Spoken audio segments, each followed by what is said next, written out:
El perfil geográfico se va a definir por Kim Rosmo como aquella metodología de investigación criminal que analiza la ubicación de los delitos dentro de una serie para determinar la zona en la que es más probable que el autor de los hechos resida.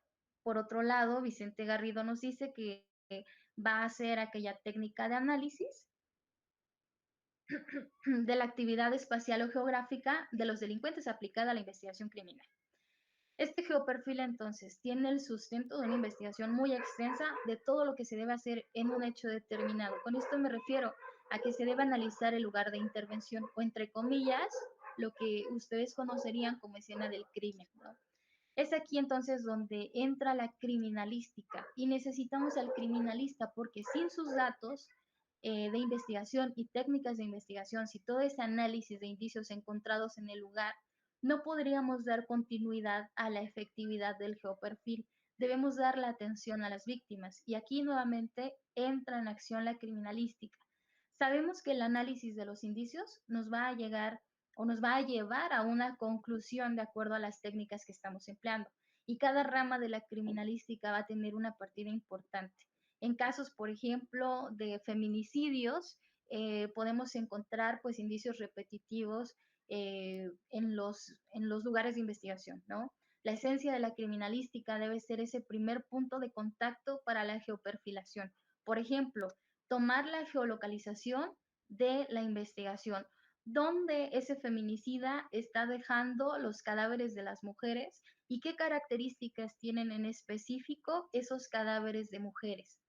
Eso es un punto clave porque, por supuesto, aquí a través de esta criminalística iremos tomando como foco de atención todos aquellos factores geográficos, como pudiera ser el tipo del lugar del hecho, del crimen, pues de aquellos caminos, la demografía, etcétera. También es importante el estudio de las víctimas, como ya lo he mencionado, no solamente víctimas en calidad de cadáver, también en vivos. Entonces, a manera de análisis, esta técnica de geoperfilación se va a usar regularmente en casos de homicidios seriales, o bueno, en general de delitos seriales, que pueden ser secuestros, violaciones, incendios, robos, etcétera, ¿no? También se pueden implementar en delitos que solamente se han presentado en una sola ocasión. Esto depende de la técnica y de la efectividad que nosotros estemos empleando en ese momento. No es una regla que sean seriales.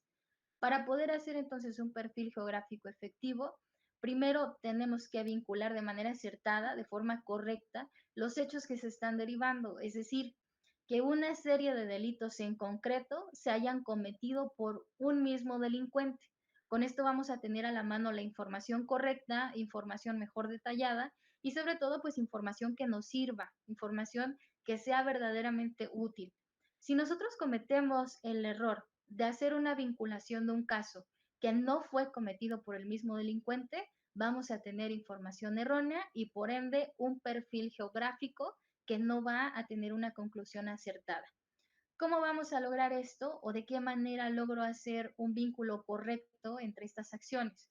Por supuesto, con la opinión del criminalista. Si el criminalista me dice que los indicios están apuntando a características de mismos sujetos, a mismas o a mecánicas de hechos similares, como por ejemplo, ponía el ejemplo del feminicida, ¿no? Si el feminicida descuartiza a sus víctimas y a todos les hace algunas cortadas en la cara, pues estamos presenciando en los cadáveres que tenemos indicios con vinculación, si esto pasa en todas sus víctimas. Si tenemos algo que vemos constantemente, por ejemplo, en las películas, donde el delincuente nos deja alguna nota de amenaza, ¿no? O alguna advertencia sobre algún cadáver, como lo vemos con el narcotráfico. En conflictos de pandillas también se llega a ver. Pues será en primera instancia el perito criminalista que me ayuda a determinar la coincidencia de esas notas en cada investigación. El perito en grafoscopía forense que me va a ayudar a hacer una determinación de la coincidencia